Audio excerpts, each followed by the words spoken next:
Kā trenēt muguras augšdaļu? Šajā video es tev sniegšu nelielu ieskatu muguras augšdaļas anatomijā un vingrinājumos, kurus var veikt, lai to trenētu. Tātad, tev muguras augšdaļa sastāv no 3 muskuļiem – platā muguras muskuļa, romveida muskuļa un trapeceida muskuļa vidējiem un apakšējiem šķiedrām. Par augšējiem šķiedrām parunāsim plecu trenēšanas video. Platais muguras muskulis veic augšgalma ekstenziju un addukciju, trapeceida muskuļa vidējās šķiedras un romveida muskulis veic lāpstiņu retrakciju un trapeceida muskuļa apakšējās šķiedras veic lāpstiņu depresiju. Ok, tātad tagad tu zini, par kādām kustībām atbild muguras augšdaļa, tāpēc tagad varam parunāt par vingrinājumiem, kas to trenē. Pirmais ir vilkšana augšējā blokā. Lai to izpildītu, apsēdies uz augšējā bloka vilkšanas trenažieru un aptver stieni virstvērtienā. Tad pavalkot savus lāpstiņus uz leju, velc stieni sev pie krūtīm un lēnām iztaisno rokas. Par cik šis vingrinājums veic augšgalma addukciju un lāpstiņu depresiju, tas lielākoties trenē plato muguras muskuli un trapeceida muskuļa apakšējās šķiedras. Šo kustību var izpildīt arī ar savu ķermeņa svaru. Šī būtu pievilkšanās. Otrais vingrinājums ir vilkšana no zemā bloka. Lai to izpildītu, apsēdies uz zemā bloka vilkšanas trenažieru un aptver stieni virstvērtienā. Tad savalkot savus lāpstiņus kopā, velc stieni sev pie vēdera un lēnām iztaisno rokas. Par cik šis vingrinājums veic augšgalma ekstenziju un lāpstiņu retrakciju, tas trenē plato muguras muskuli, trapeceida muskuļa vidējās šķiedras un romveida muskuli. Šo kustību var izpildīt arī ar savu ķermeņa svaru. Šī būtu pievilkšanās guļus,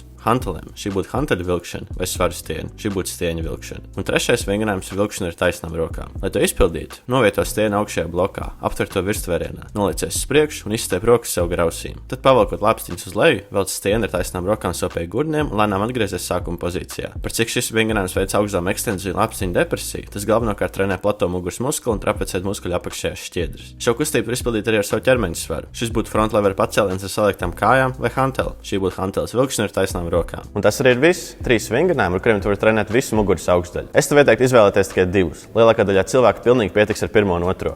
Un trenēties tuvu spēka izsīkumam ar svaru, ar ko tur izdīt vismaz 5, bet ne vairāk par 30 atkārtojumiem. Izpildi šos vingrinājumus pa 2 līdz 3 piegājieniem 2 līdz 3 reizes nedēļā. Un katru nedēļu centies nedaudz palielināt atkārtojumu skaitu vai svaru. Ceru, ka tev šis video noderēja un tiekamies nākamajā video par plecu trenēšanu. Čau!